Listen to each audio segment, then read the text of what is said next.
Hi, BC family, and welcome to your midweek devotion. So, this week I want to talk to you guys about it is finished. So, I'm going to start in Philippians 1 4 through 6.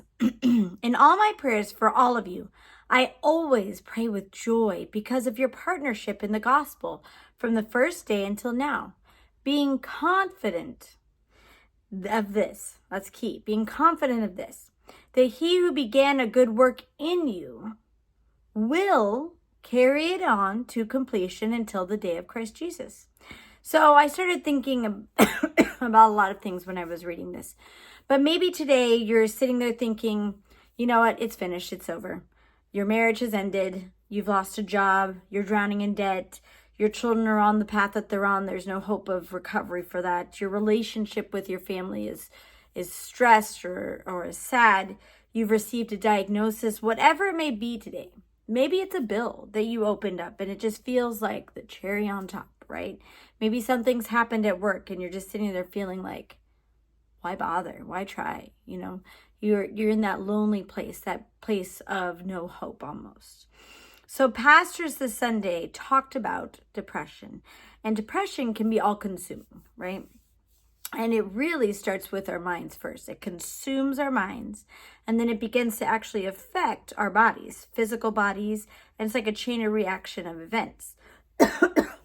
But Philippians 1 4 through 6 says, be confident of this, that he who began a good work in you will carry it on to completion until the final day of Jesus Christ. So I painted that picture for you, and maybe you're sitting there at home and you're like, yes, that is me. How is this helpful to me, right?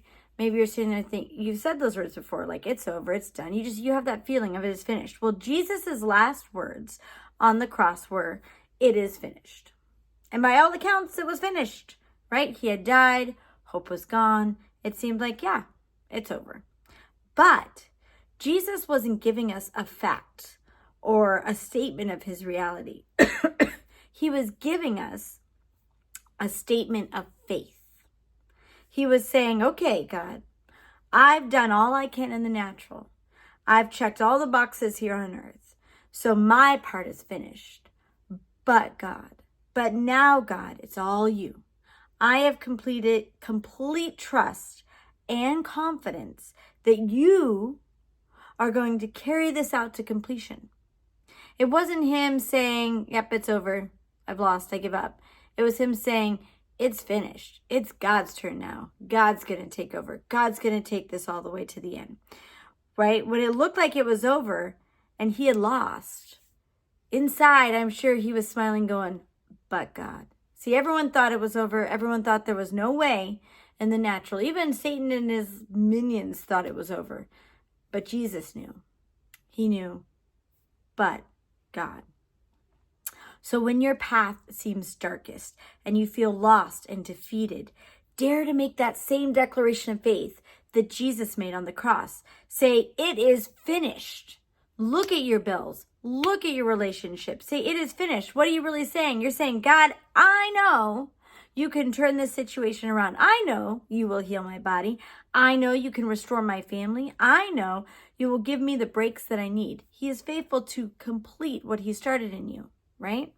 Instead of complaining and grumbling and allowing depression to overcome and overwhelm you, speak victory over your circumstances, right? If you have a contract to close and the deal is falling apart, say, Father, thank you. It is finished. You've done what you can in the natural. You're giving it over to him. This house will sell. This agreement will go through. This new client will be mine. If you have a burden of heavy debt, you need to announce to that debt, it is finished. You're done. It's over. Here comes God. He is faithful and just. He's going to take this through to completion, right? Look at those house payments and say, it is finished. Look at the college loan. It is finished. Look at those unpaid bills. It is finished. Look at the doctor's report. Look at your children. Look at wherever hardship you're facing right now. I want you to be saying, it is finished. And you're not making a statement of reality. You're turning it around and making it a statement of faith. We're not saying we're done. We're saying, but God, You are faithful to bring me to the promised land. You are faithful to meet all of my needs. Goodness and mercy follow me all the days of my life, right? Right now at home, you should be shouting, I am blessed. You're going to flip that switch on the devil.